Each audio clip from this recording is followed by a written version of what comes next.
Hello, everybody, and welcome to July's Armchair Travel event. It's wonderful to have you with us. I'm delighted to bring together Jon Baines Travel, who will be partnering with us today on this Armchair Travel event on the British Hidden Islands. Isles, sorry.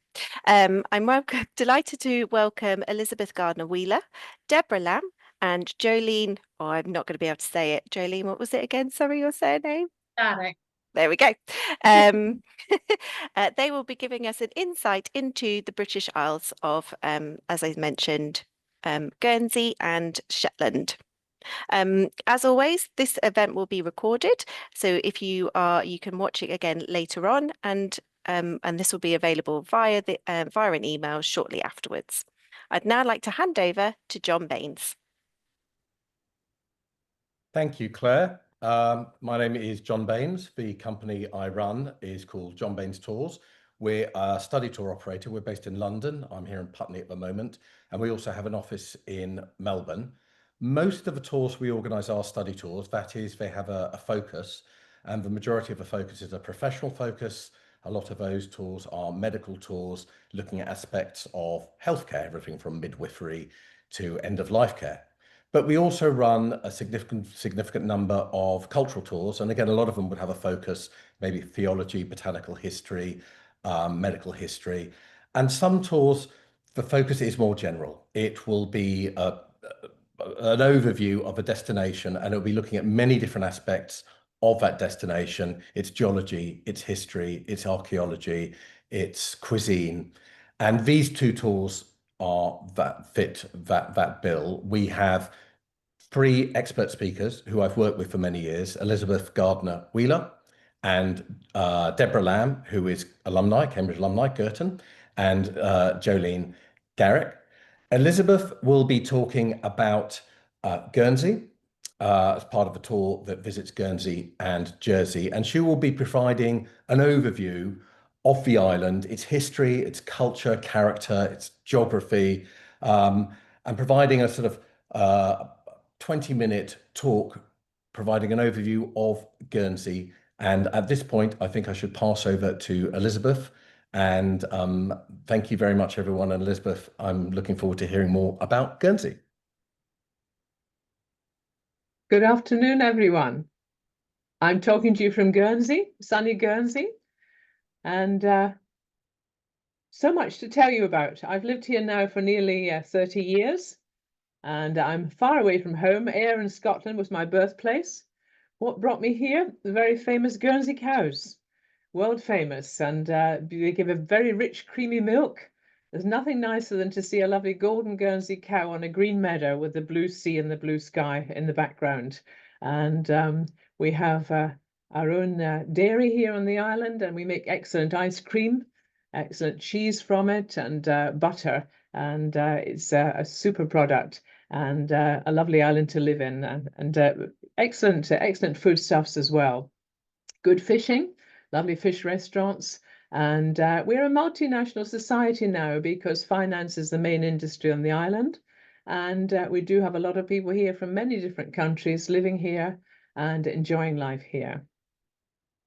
We are situated in the Bay of Saint-Malo rather than the English Channel. So we're only 30 miles from France, about 80 miles from the UK mainland.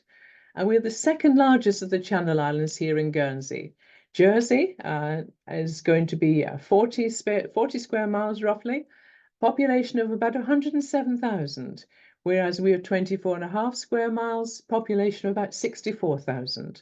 And we're both self-governing, we're both self-financing. We personally here in Guernsey only look to the British government for two aspects of our governance, and that's international affairs and defence. Everything else we handle ourselves, and we've just had a general election here. We normally have them every 4 years, and we appoint 38 members from our community to stand as people's deputies. Our members of parliament are known as people's deputies, and they serve on various committees. It's a committee government system, and we do now have island-wide voting. So we had a manifesto booklet the size of a telephone directory, and we had about 82 candidates to choose from. and we've successfully appointed 38, and then 2 come from Alderney as well. So Alderney is part of the bailiwick of Guernsey, and they sit in our parliament, although Alderney has its own small parliament, as does Sark. And Sark and Alderney are both part of the bailiwick of Guernsey.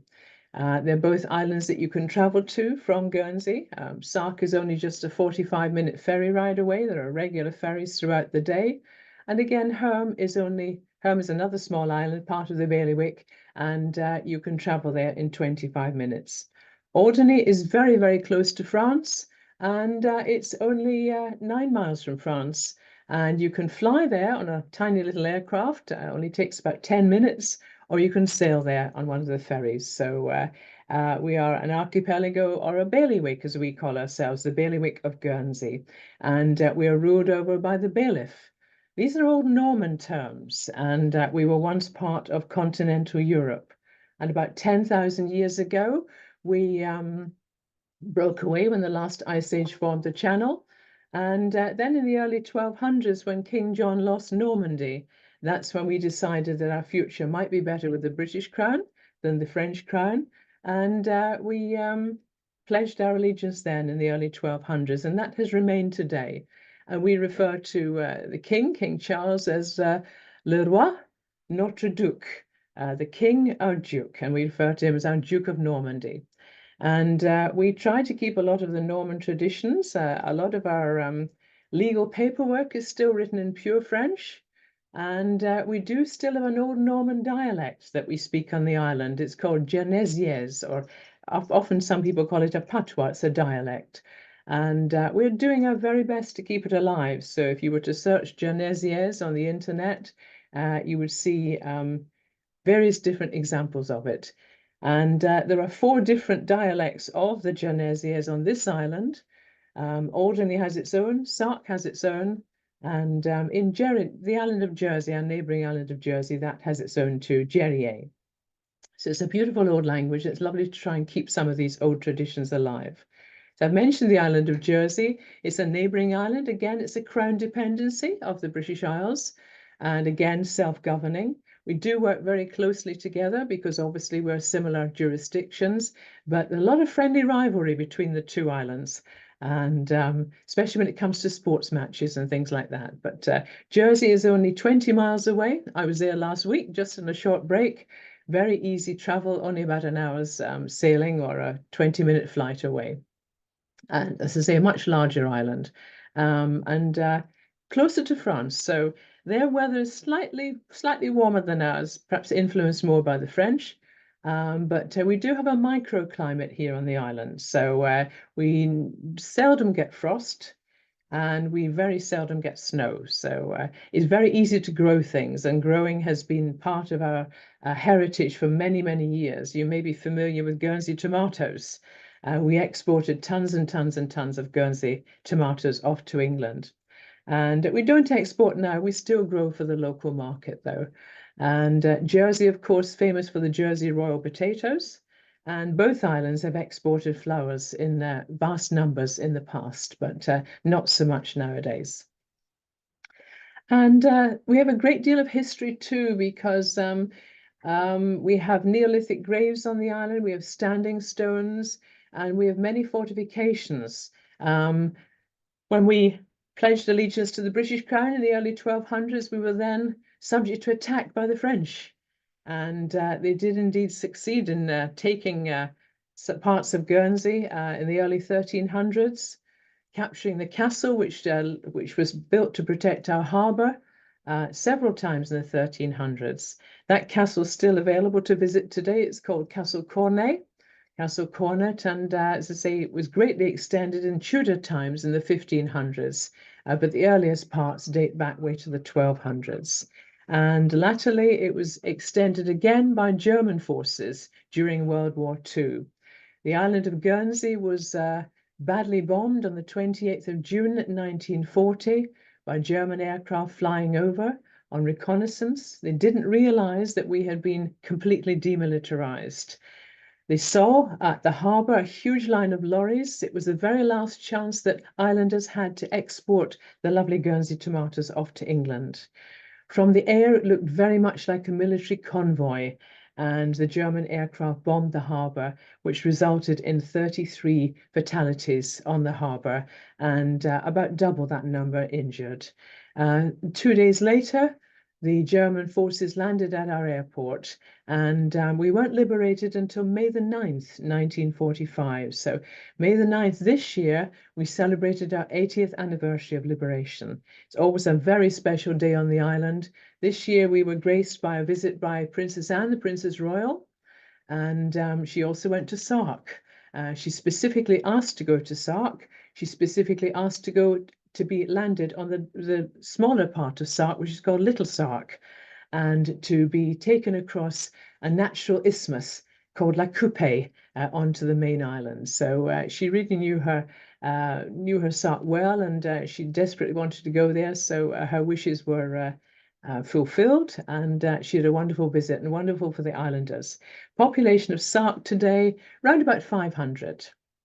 And Sark was occupied. The little island of Herm, population today only about 67 is for the general population who live there the whole year round.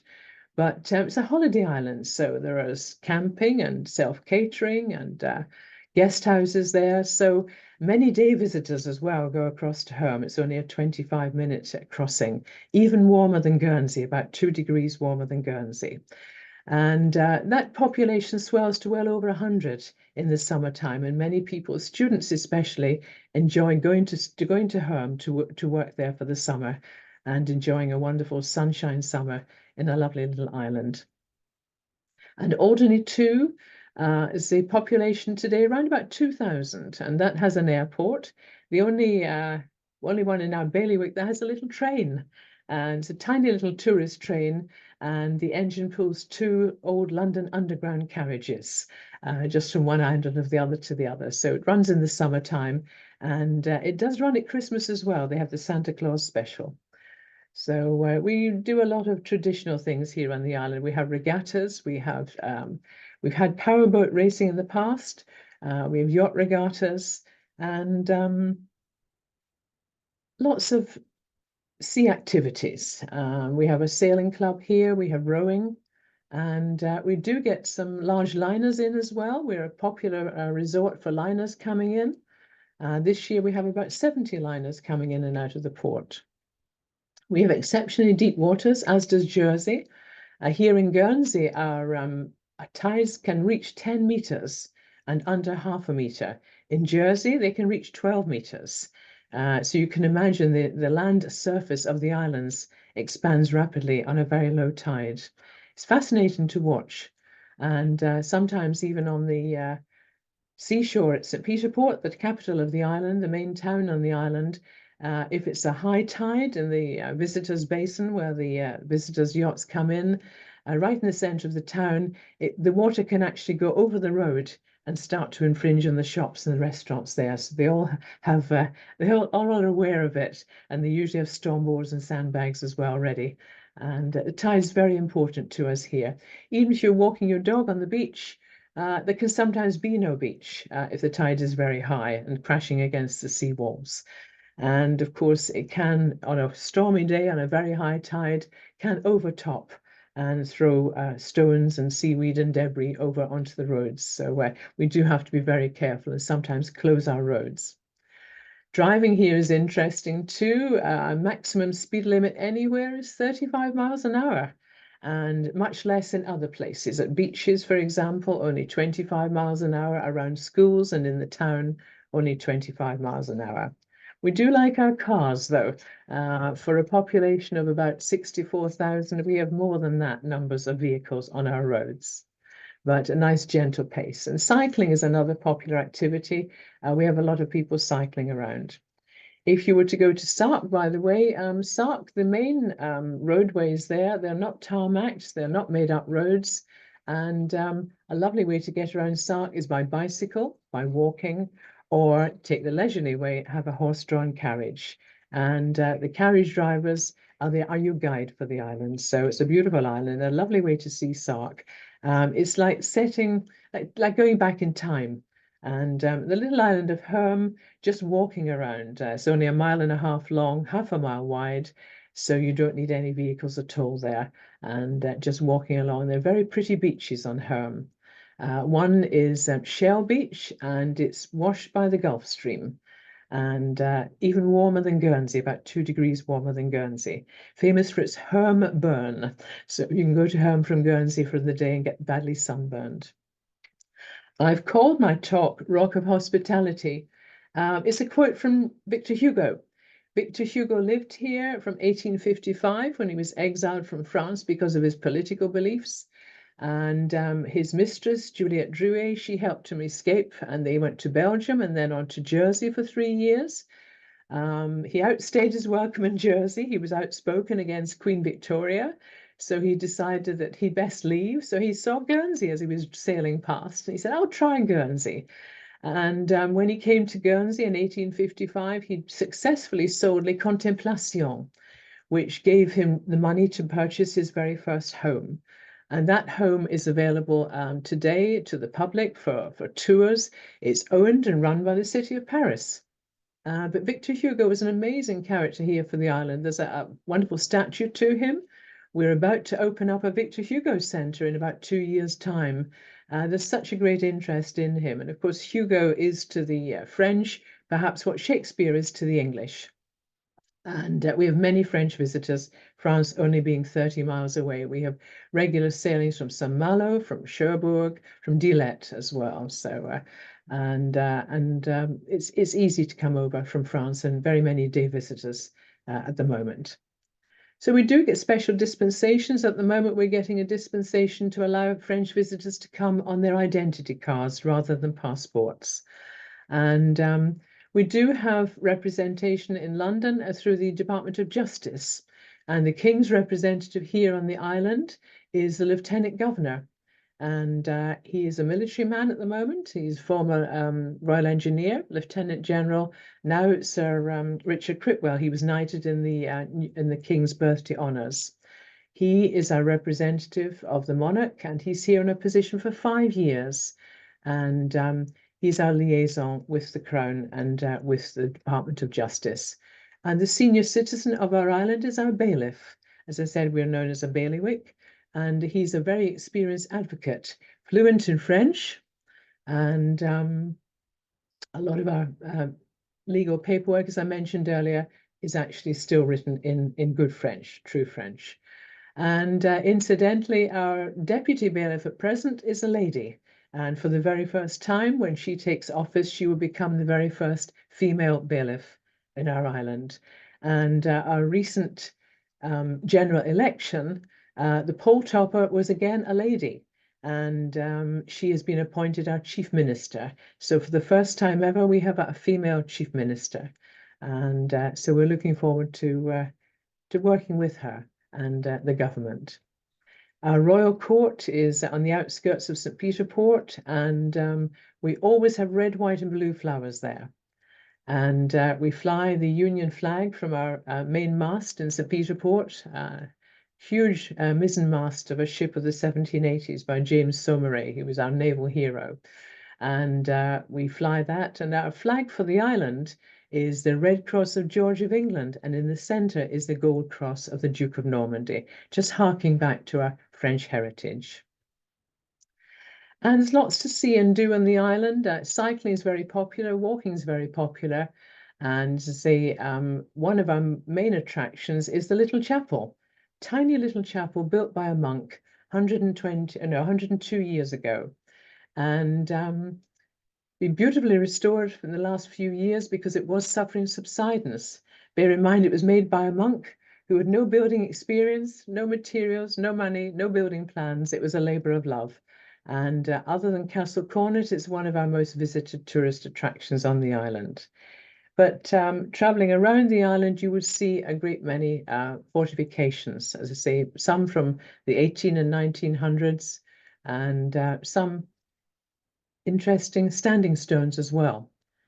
We have 2 spectacular menhirs, and both of them outside parish churches, and because of pagan symbols, if you recall. And 2 of them have facial features. and they are really quite spectacular to watch. And we do have some fine houses on the island, and one of them is open to the public. It's Saumarez Manor. And Peter de Saumarez is one of the seigneurs living in the actual manor house. And seigneurial titles now can be bought on the internet, but Peter has inherited his through the family. And we had a great many of our houses taken over during the occupation by the German occupying forces. As a result, in May of 1945, there were 300 less homes on the island. Saumarez Manor, in actual fact, wasn't taken over by the German forces. It was a lovely manor house, beautiful grounds, etc., but there was no electricity and very little running water. So thankfully, they didn't take that one over. But for your house, in actual fact, again, wasn't badly damaged during the occupation. The caretaker there encouraged German cultural officers to come and enjoy soirees in Hauteville House. So again, thankfully, that wasn't badly damaged. And talking about damage to the island, Jersey was the very last royalist stronghold in the English Civil War. Guernsey was parliamentarian. And Castle Cornet, just off the coast of Guernsey, then on an island, it was royalist. And we had occasions where we had the Castle Cornet firing on the town of St. Peter Port. And we have found cannons on the beach, and indeed recently found a cannon in the walls of Castle Cornet. And we think maybe somewhere in the region of 30,000 cannon were fired between Castle Cornet and Guernsey. And how did Castle Cornet manage to stay in royalist hands for so long? Why did it hold out so long? It was being supplied by Jersey, of course, and they were supplying the castle. So that was how they managed to become the last royalist stronghold in all the British Isles. So we have several claims to fame. We also have the world's first undersea water arrest. We have a wonderful seafood called ormuz or abalone. It's usually fished at low tide in the springtime. And 1968, one entrepreneuring fisherman, he said, I've got a diving suit. I'm going into Havelet Bay. I'm going to dive for ormuz. But he was caught out by a policeman in his diving suit who went in after him. So one of the entries we have in the Guinness Book of Records. We also have the closest church to a public house in all of Europe as well, right in the town seafront, our mother church of the island, the Church of St. Peter, and there's a pub next door to it. And there's a narrow passageway between the two, but if you follow the line of the church wall right up on the rooftop, there's a little gargoyle which brings it even closer to the Albion Tavern next door to it. So we like these little quirky things. So we have number plates that are different. We have no letters in our number plates, and the lower the number plate, the higher the value. So we have auctions for them in the winter time. We use blue post boxes. We use our own postal stamps, and our currency is pound sterling, although we do like our own notes and coins, as does the island of Jersey. So visitors here can use any three of the currencies. They're all the same value: English, Jersey, or Guernsey. And we were never part of the European community, but we did have a special protocol, and we were allowed to trade within the EU. So we had the best of both worlds, able to trade, but not actually members through this special Protocol 3 treaty. So very different. Lovely French feel to the island, perhaps, and with the benefit of English being the main language today. So, and we welcome visitors from all over the world. Thank you, John. Thank you. Well, thank you, Elizabeth. That was a wonderful overview of Guernsey, touching on the rival of Jersey, but bringing in Alderney and Sark and some of the smaller islands as well. What I found particularly interesting about that was the Norman traditions, which pervade, it seems, so many different aspects of life today in Guernsey. Which just leads neatly onto a question we've been asked. How does the legal status of the British Islands, Guernsey, differ? How does the legal status of Guernsey differ from the UK in terms of governance? In terms of governance, well, we're self-governing. As I say, we only look to the United Kingdom for two aspects, and that's international affairs and defence. Everything else we handle ourselves. And our legal professionals are called advocates rather than lawyers.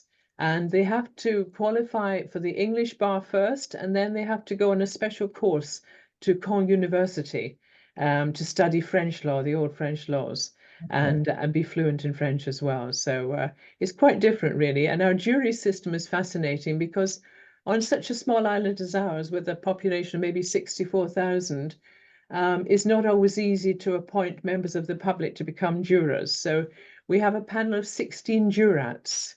And it's one of the greatest honours to be asked if you would like to become a jurat on the island. You don't have to be island born, but you do have to be reasonably fair and have good judgment. So they would sit in any royal court sittings on the island. But crime is very low on the island. It's a very relatively safe island to be on. So very friendly, lovely community. And I suppose relating to that, because you do have these ancient traditions, these Norman traditions, these French traditions, how widespread today, because of course there will be immigration, how widespread is the use of the Guernsey dialect? And most people speak it, it's a minority.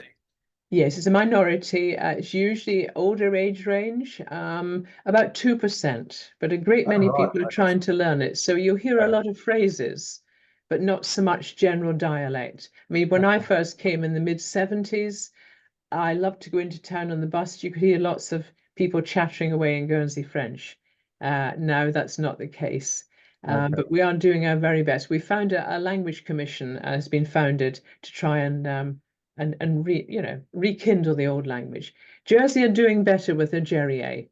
They have a bigger budget, and they're able to introduce it more in schools, etc. So, but we're doing our best. We do a lot in primary schools, and we're hoping to introduce an app for older children to use on their telephones. So. And you also mentioned financial services, which I knew about in Jersey. I didn't realise it was the number one sort of driver of the economy in Guernsey as well. I suppose agriculture is a large source of income. What are the other sources of income? How do people in Guernsey live? The finance industry equates to about 40% of our gross domestic product.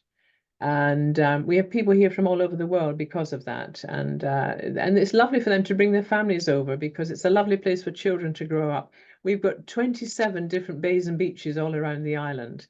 So if you want to spend the day on a beach, you just look at the way the wind's blowing and, sort of where you are and so much to choose from as well as the other islands.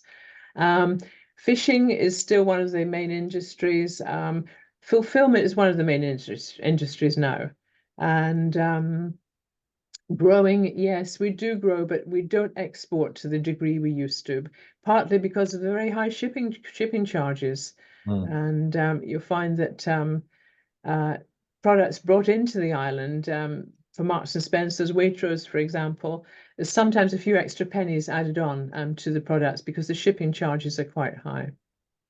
Is there I mean, I obviously know about Guernsey ice cream, Guernsey milk, dairy produce.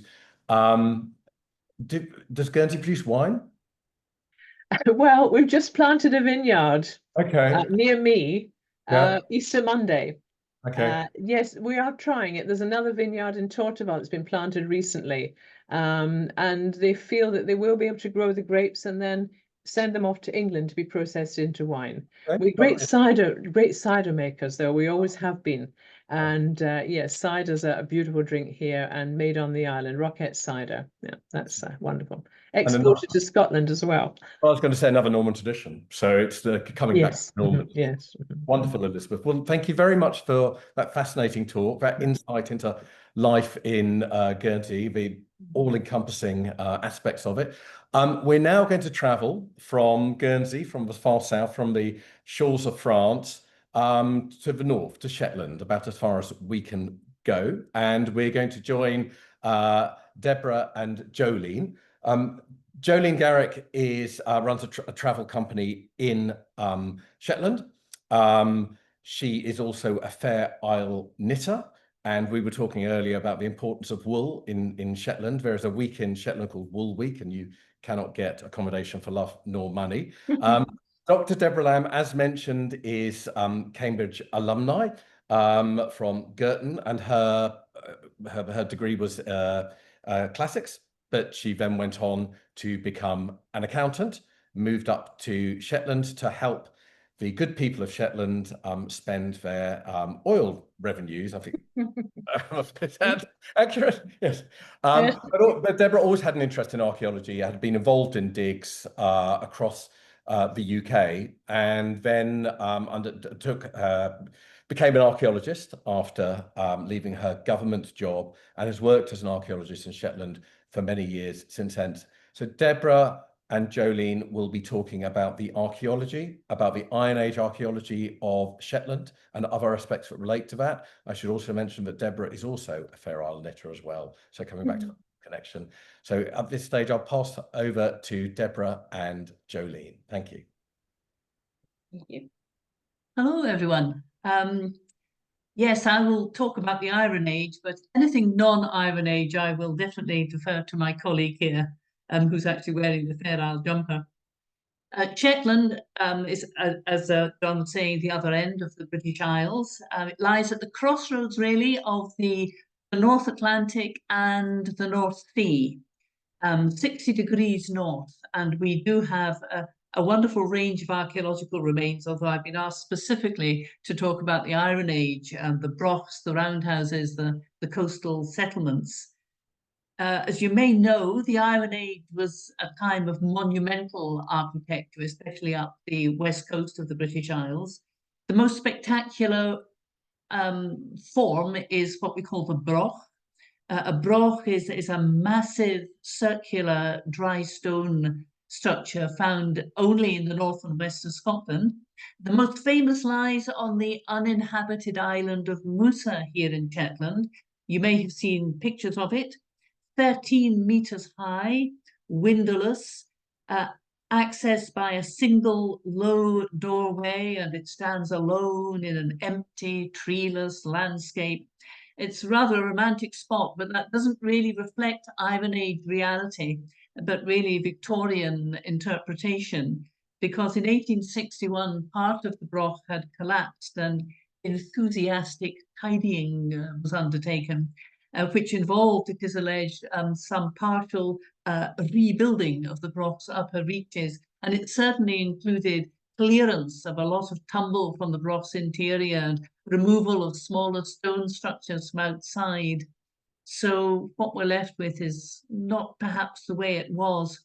You get a better idea, especially in terms of a more modern archaeological approach, at the site of Old Scatness in the south mainland of Shetland. And there's a central broch there, but the archaeologists discovered the substantial remains of the whole Iron Age village around that. The excavations were in the late 1990s using, well, the then most advanced scientific techniques. 30 years ago, so things have moved on quite a bit then. But they were able to determine that the broch at Old Scatness had been built between 400 and 200 BCE.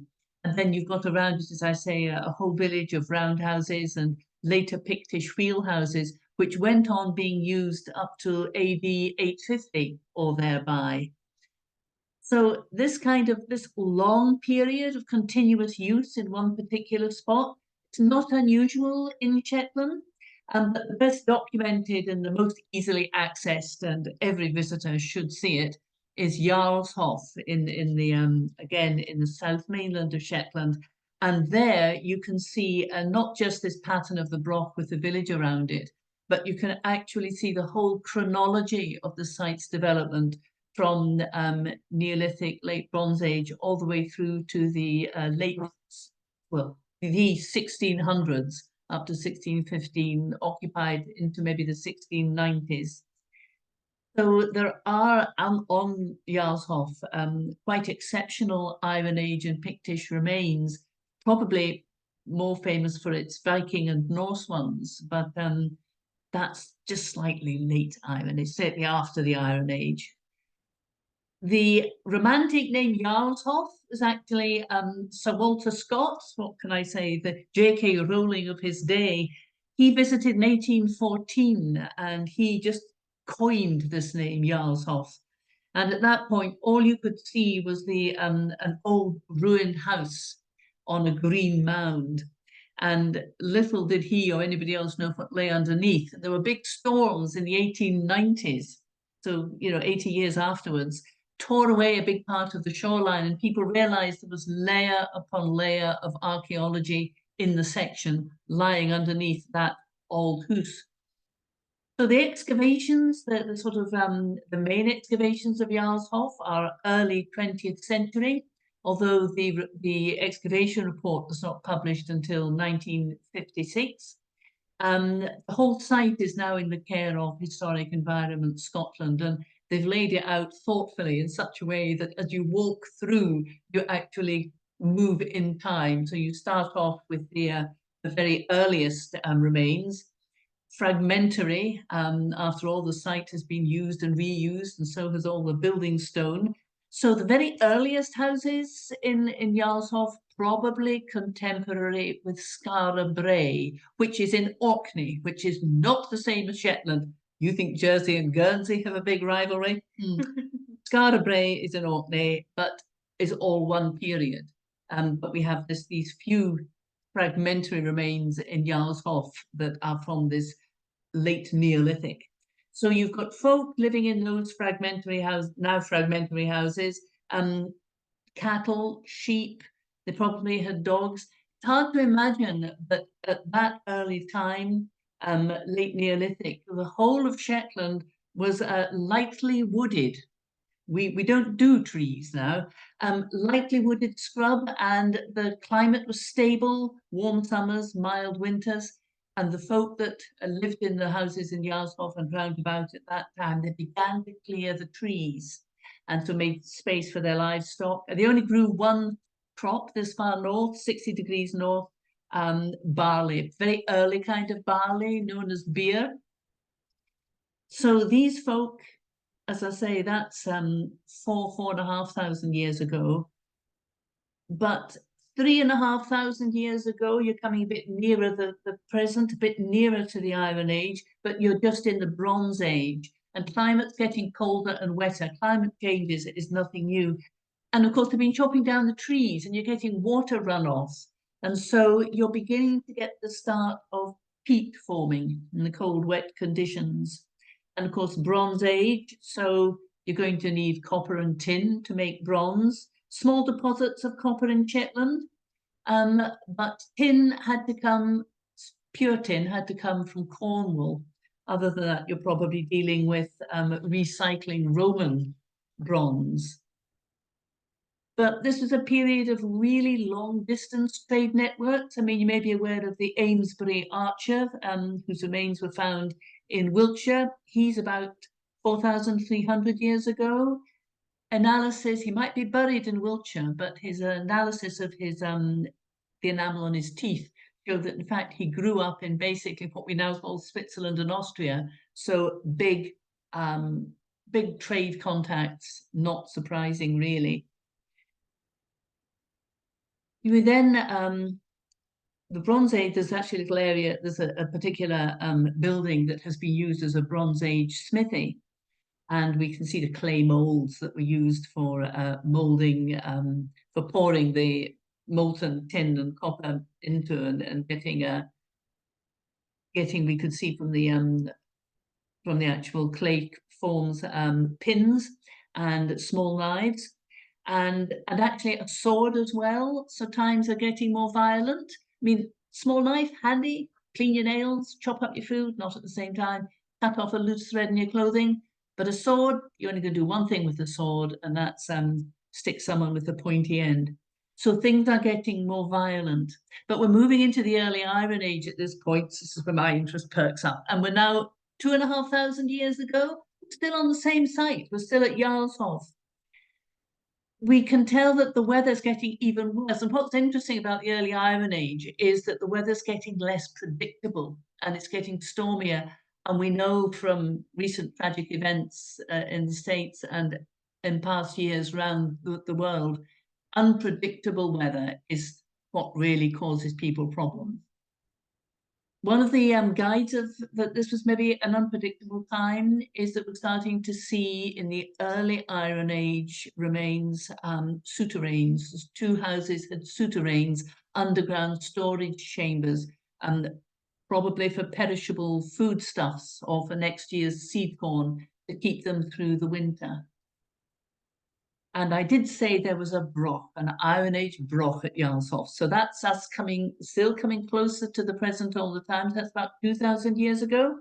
And today you can only see half the broch at Jarlshof. I did say part of the shoreline had been taken away. It also took half the broch. But so we've actually see a broch in section in Jarlshof itself.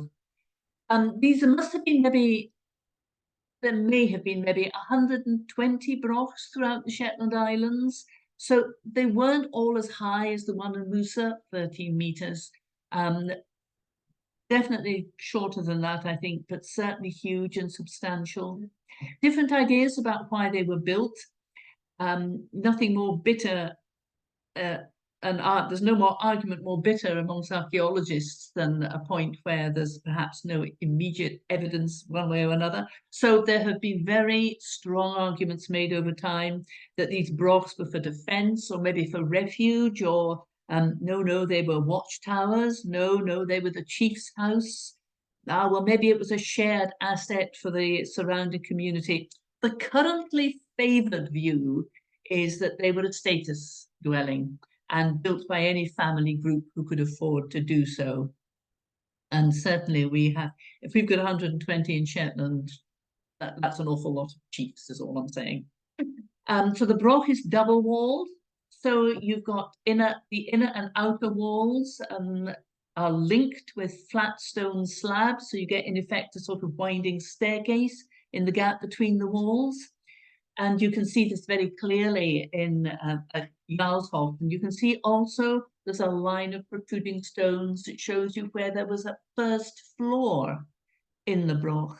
Now, all we see nowadays, of course, is the stone, but what we don't see is the substantial timber framework that was actually built inside the broch to support the walls and to create different floors.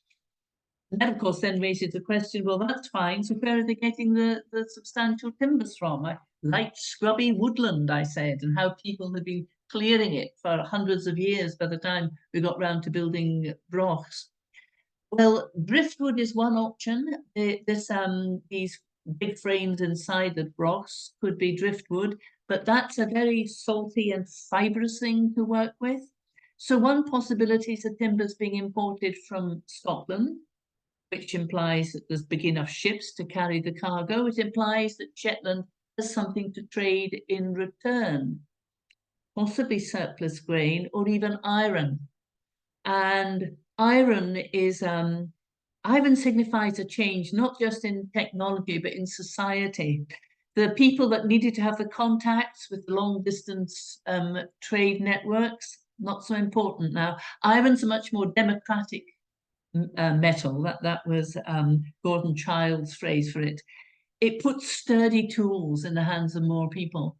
So the ore is actually available in Shetland, but in the form of outcrops of ironstone, or more particularly bog iron. That peat runoff is beginning to build up peat, and you get layers of a kind of a biscuity substance in peat.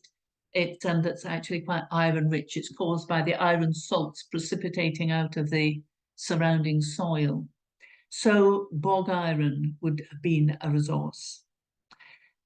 So these brochs, they go on being used for several centuries, the different phases of habitation and abandonment.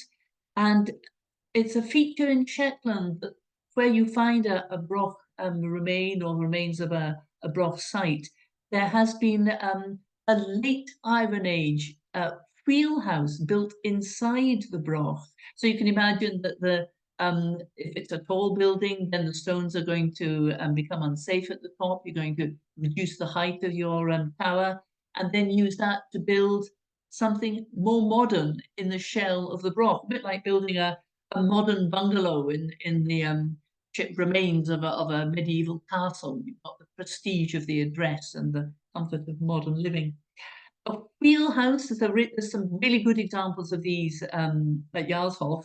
The one in the Broch, there's only half of it, because as I say, the shore was taken away by the sea. But there are some really good wheelhouses that are much more complete. And a wheelhouse, because if you saw it from above, it looks like an old-fashioned cartwheel with the hearth in the middle as the hub. And then there are stone piers projecting from the outline of the house into the center. So those look like spokes. What in fact you have is a set of beehive stone cells built around a central room, a central courtyard. So in fact, you're using stone to build the whole structure, except for that wee bit in the middle where you've got the hearth. And that's going to need less timber for a roof. So maybe there's less contact with Scotland at this period. And yet, having said that, we do know that there is some contact. We can see the beginnings of Pictish culture in the late Iron Age. We're now about 1500 years ago. So agriculture is changing. We're still using the best land to grow that bare barley, but the poorer land can now sustain crop of oats. And we've still got the cattle and sheep. We've now got pigs. So cue porridge and bacon for breakfast in the late Iron Age. And the thing about oats is that it doubles your human strategy for feeding yourself through the winter. But if you've got a good crop of barley anyway, the oats are extra and you can use them to feed the livestock. So you no longer have to slaughter your livestock wholesale in the autumn. And you can keep some of them on, so you've got the possibility for dairying. So preserving food for winter probably involved salting and smoking meat and cheese. And there may even have been a little fish, but fish is not a major part of the diet yet in the late Iron Age. In Shetland, this is Jolie will talk more about our food, but in Shetland we do still eat mutton, which has been soaked in brine, and then traditionally it's smoked over a peat fire. So it has a strong flavour. We nowadays use it to flavour soup or have it in thin slices on bannocks. And the bannock is a fat loaf of unleavened bread, usually cooked on a hot, flat surface. Bannock and roasted mutton were probably eaten in the wheelhouses at Jarlshof, sitting round that peat fire with hams and muttons suspended overhead in the smoke. Might even have been a fat pussycat in the warmest place in the house, always in the warmest place in the house, because this is the period when we start seeing cat bones coming into the archaeological record. I think the earliest is Gussage, All Saints, but that's way down in England. But pussycats definitely arriving at this period. Christianity is arriving. Pictish culture, we have symbol stones and painted pebbles, but that's all about to change. Around 11 or 1200 years ago, the Vikings, the Norse, settled at Jarlshof. And that and the site's history in the following centuries, well, that's a whole story in itself. Another time, perhaps. I'll let Jolene bring us up to date. Thanks, Deborah. So yeah, I'm going to pick up really at the Vikings from where Deborah's left off, because we have an awful lot to thank the Vikings for. They completely changed Shetland's landscape, coming along at the end of the 700s and bringing with them different foods, different type of architecture, law and regulations for the first time in Shetland, and our language. We had strong links with Scandinavia, and that continued to be evident in our architecture. That's the people who came over to Shetland and made home at Jarlshof were continuing to go back and forth to Scandinavia. And there's quite a large occupation of families at Jarlshof, and we can see that by the number of generations that stayed there. We then had an interesting sort of events in 1469 when we officially became part of Scotland. Shetland and Orkney were both given away as part of a wedding dowry. Now, King Christian I of Norway and Denmark betrothed his daughter, Princess Margaret, to King James III of Scotland. And at the time, King Christian didn't have quite as much money as he needed for the wedding dowry. So he gave away firstly Orkney, but King James didn't think that was quite enough money or quite enough value. So he gave away Shetland as well. And we've remained part of Scotland ever since 1469. So we do have an awful lot of Scandinavian place names here, which was interesting to listen to Elizabeth talking about how much the kind of Norse heritage has played a part in shaping their island. It's done the same here. Our language is an interesting one. Until about a year ago, I always believed what we spoke was a dialect. And there's a recent professor of linguistics been in Shetland, and she lives here now, and has just published a book on the fact that Shetland has its own grammar structure. So Shetland, the language, is a language in its own right and shouldn't be classified as a dialect of English. So that's been quite an interesting revelation. We have a population of about 23,000 people, with about a third of that living in Lerwick, which is the only town in Shetland and the capital. We have a group of 100 islands, which 16 of these are inhabited all year round. Now, Orkney has a similar population. They've got about 22,000 people living in Orkney, and they have 70 islands to make up their archipelago, and 20 of those are inhabited all year round as well.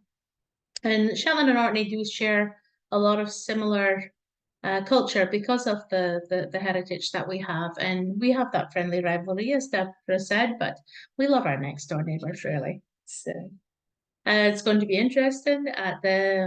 Orkney is about to host the Island Games, and that starts this weekend. It's basically, as John sort of described earlier, it's a mini Olympics for island communities throughout the world. And it's hosted every second year, and Orkney is the host this year. So we have a team of about 100 athletes who'll be leaving Shetland on Friday night to go down and start competing against other places such as Guernsey and Jersey, Prince Edward Island in Canada, Gotland in Sweden, and even as far as Bermuda and the Bahamas come to attend it. Shetland had the honour of hosting it in 2005, which was a really fantastic event, well attended, but we probably had one of our coldest summers on record in 2005. And I remember one of the girls from Bermuda wondering why we didn't host such an event like this in the summertime. It was held in July. The weather is variable, to say the least, in Shetland, but we're currently experiencing a lovely day today. Temperature's been about sort of 20 degrees today, which is about as hot as it gets for us up here. And that's not always guaranteed. So we do need nice Pharrell knitwear to keep us warm, as John says. And we have a lot of festivals that take place. And as he also mentioned, there is one dedicated to wool, Shetland Wool Week, which is usually the last weekend of September. We also have other events that take place throughout the year. One is a large fire festival celebrating our Viking heritage called Uphelja, and that takes place in Lerwick on the last Tuesday of January. Music is an important part of our culture, and we have a lot of festivals that are dedicated to folk music and the traditional fiddle and accordion music that you get here as well. Now, I am conscious of our time, so I'm just going to pause there and hand back to John and see if there's any questions out there. Thank you. Oh, you're on mute, John. Thank you, Deborah. And thank you, Jolene. I'm unmuted, aren't I? Yes. You are now. Thank you, Jolene, for your professional handover. That was fascinating. I was particularly interested in the evidence of historic climate change and how that had societal impacts. And we see this through history, whether it's in Crete, but I hadn't thought about it affecting Shetland. But of course, at different times, it affects everywhere. And you've got the archaeological evidence now to show what the ramifications, what how that impacts communities, and also the impact of technology on communities, and the technology I'm thinking of is iron, and how that changed, and it democratized. I was thinking of it as an equalizer because it's accessible, more people had it, and that seems to have changed for society quite a lot. I didn't realize that Jarlshof had such a long history, and then it finished in about the 16th century. Yes, as I've really just touched on part of Jarlshof history. Towards the end, the old Hus, what we call the old Husasamra, what in fact Sir Walter Scott visited. That was the last residence of the Earl Patrick Stewart, who's remembered as a tyrant in Shetland. Now, if you think of Mary Queen of Scots, her half brother Robert Stewart she made him Earl of Orkney and Lord of Shetland. You come forward a generation, you've got James the Sixth and First ruling, and you have the son of Earl Robert, who is called Patrick. Black Katie, he's known as a great tyrant in Shetland. He fell foul of James VI, and in 1615, Patrick was executed in the Grassmarket in Edinburgh for treason. Treason, he was supposed to collect the taxes and failed to remit 100% of what he collected. So that was treason, although there was rebellion in there too. But 1615, at that point, Jarlshof was let to a family called Bruce, and they left, I think, about the 1690s. So yes, there's a whole history of Jarlshof, even after to my mind, the best bit. Yeah. And people continue to reside there on and off. Was it squatted? Was it? The layers of occupation, when they went back looking from late Neolithic all the way through to 1690-ish, you can actually see there were periods when the place was genuinely empty. You can see sand below, layers of sand, ceiling, but basically not for long is the answer, because the succession, you can actually, as I say, trace all these different periods: late Neolithic, Bronze Age, early, middle, late Iron Age, Pictish period, Norse, later Norse, when they get respectable and they're no longer Vikings.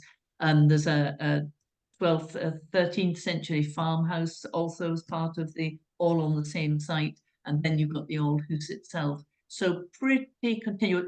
You can do the whole history of Shetland just walking around there. And as you say, the changes in climate, yeah, interesting, isn't it? Yes, fascinating. And we have quite a lot of eclectic questions. So, but start. When is your favourite time? Can you recommend a time to visit Shetland? Please consider in your recommendation going to Uphelly R. Jolene, do you want to describe Uphelly R?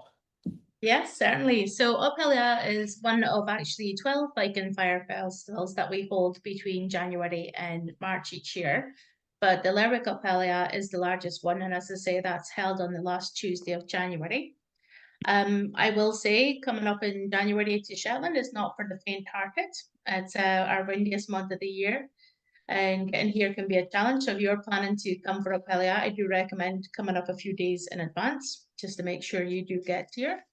But it is quite a spectacular event. It starts 15 years before the actual day itself, when a Geyser Jarl, Viking chief, is elected to a special committee, and he has to wait until it comes to about a year before he's Geyser Jarl. And then that year before is when they start making the shields, the axes, helmets, the outfit that they'll wear. And a few months before, they'll build a full-sized Viking longship called the galley, and also make all the torches for the firelit procession. On the day itself, then starts at 7 o'clock in the morning with the Geyser Jarl and joined by about 60 other Vikings parading around Lerwick. And they'll do visits to care homes, hospitals, schools throughout the day, the museum as well. And then at night time, they're joined by about another 800 geysers, all organised into squads and dressed up in various costumes. They'll parade around town with the burning torches before they finally drag the Viking longship into a local play park and toss the torches in and set it alight, representing how a Viking chief and a Jarl would go to Valhalla.